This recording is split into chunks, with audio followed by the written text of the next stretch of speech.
ये कहानी है स्नो वाइट और 7 बूनों की। एक बार की बात है, एक राज्य में एक राजा और रानी राज करते थे। दोनों ही अपनी प्रजा का खूब ध्यान रखते और दोनों ही बहुत अच्छे थे। उनकी ज़िंदगी में बस एक ही कमी थी कि उनकी कोई संतान नहीं थी। एक बार रानी ने मन की इच्छा जताई कि उनकी एक बेटी हो जो सबसे सुंदर और प्यारी हो।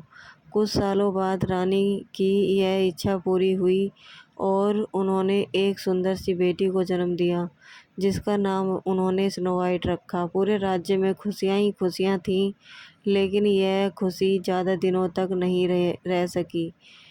कुछ दिनों बाद जब राजा और रानी जंगल में घूमने गए तो एक जादूगरनी ने मौका पाकर रानी को चिड़िया बना दिया और अपने पास पिंजरे में कैद कर लिया। रानी के अचानक गायब होने से राजा को लगा कि रानी की मौत हो गई है।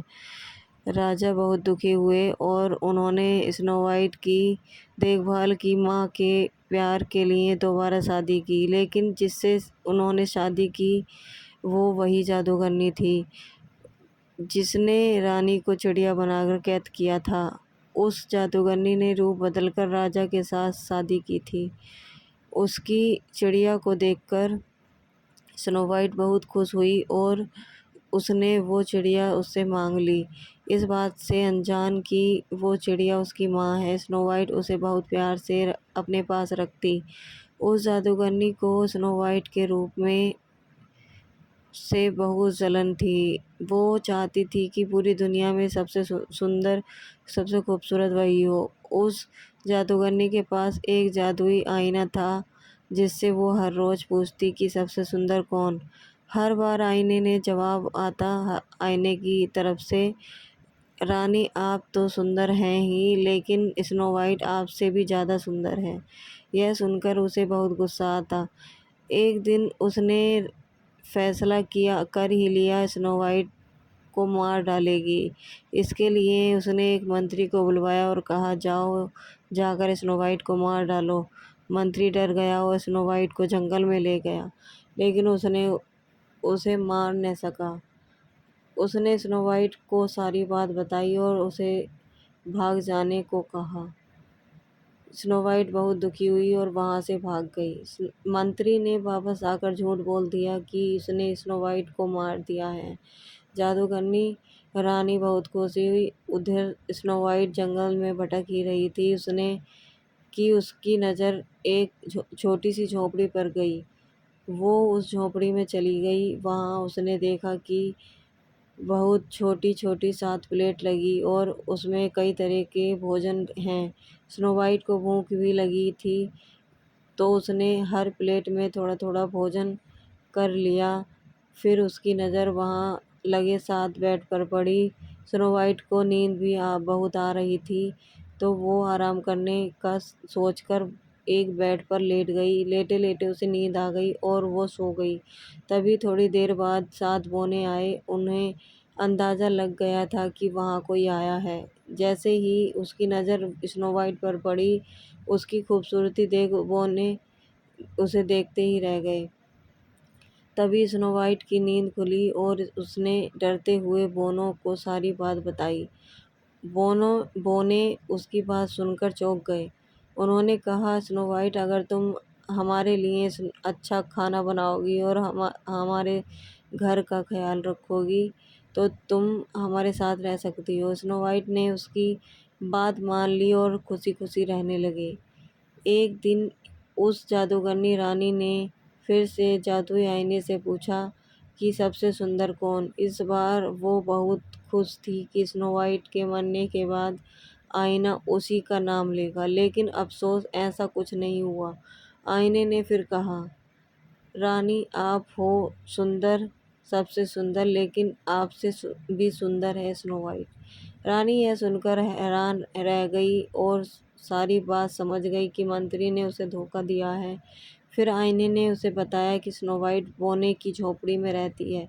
यह सुनकर यह सुनने के बाद जादूगरनी रानी ने तरकीब निकाली। उसने जादू से जहरीले सेब बनाया और उसे स्नो वाइट को खिलाने खिलाकर उसे हमेशा के लिए सुलाने का सोचा। वो अपना रूप बदलकर स्नो वाइट के पास पहुंची। उसने स्नो वाइट को सेब खरीदने को कहा और खरीदने से पहले उसे चखने के लिए वो जहरीला सेब दिया। स्नो वाइट उसे बूढ़ी औरत समझकर मना नहीं कर सकी और उसने वो जहरीला सेब चख लिया।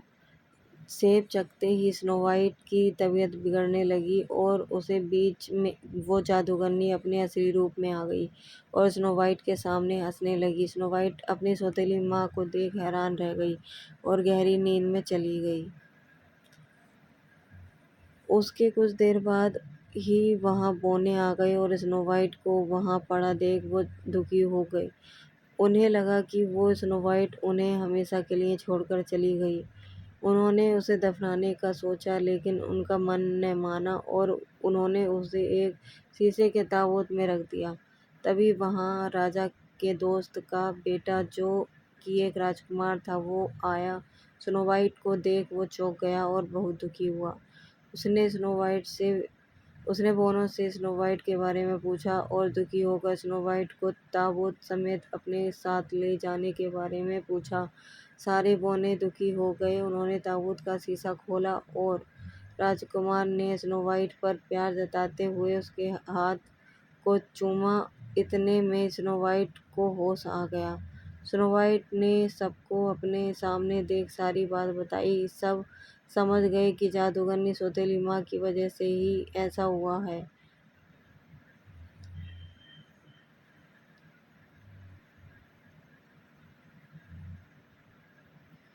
वो बौने जादूगर बनकर राजा के दरबार में पहुंचे और उन्होंने कहा कि उन्हें पता है कि रानी को खूबसूरत बनने का शौक है। वो उन्हें बहुत खूबसूरत बना सकते हैं लेकिन उन्हें उनके साथ चलना होगा। रानी और राजा के साथ चल पड़ी और जैसे ही रानी पर सूरज की किरण पड़ी वो अपने जादूगरनी के रूप में आ गई। वहाँ स्नो वाइट और राजकुमार भी पहुँचे। स्नो वाइट को देख राजा खुश हो गए और उन्होंने राजा को सारी बात बता दी और बौने ने अपनी शक्ति से जादूगरनी के जादू को खत्म कर दिया। जादू खत्म होते ही चिड़िया बनी असली रानी अपने रूप में आ गई। राजा और स्नो वाइट रानी को देख बहुत खुश हुए और जादूगरनी को बंदी बनाने का आदेश दे दिया। इसके बाद राजा रानी ने स्नो वाइट के और राजकुमार के विवाह का आयोजन किया और बौने को तोहफे दिए। सभी खुशी खुशी रहने लगे।